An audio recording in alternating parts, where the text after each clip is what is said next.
Tell me when. Go. So I got this wire stripper because I'm always just throwing away a lot of wire with copper, with insulation on it. Let's check it out. I got this on Amazon. Look, little motor. It's got an on-off switch, adjustable. This looks like number 4 wire. Let's see how... Can't even hear the thing. We're going to watch it self-feed itself. Look at that. That is cool. That is so cool. Let's take a look. Look at this.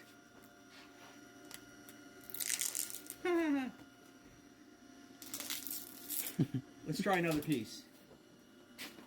Let me grab a piece of my scrap pile here. Yeah, we stocked. Damn. It is, right? Damn. So I guess since it's already set, so you adjust it up and down for the different sizes. It looks like for smaller gauge wire, larger gauge wire. But I'm just amazed at how it self-feeds itself. Ready? Watch. Mm-hmm.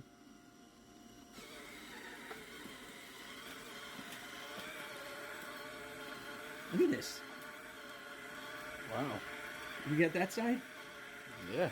It's like $165 or something on Amazon. I'll leave a link. Look at that. It's like wide open.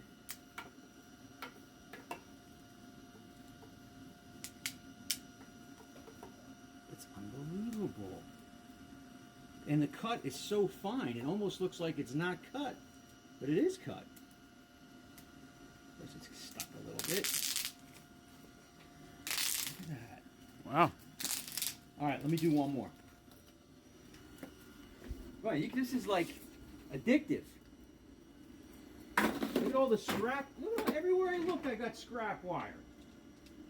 Look at this, everywhere I look, scrap wire. That's not. That's a piece I could possibly use. Another piece of scrap wire. Ready? I'm going to go a little bit deeper. I'm going to try a little deeper this time. Wow, yeah. That's the setting. That's the setting right there.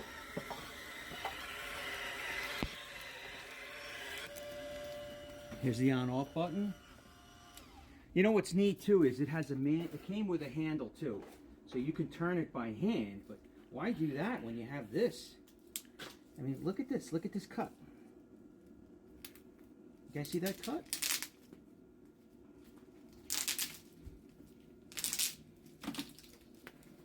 That's nice. It's nice when you have nice tools, right? All right, we'll see you later. I got to clean up. Got a big job this weekend getting set up. Thank you, guys. See you on the next one.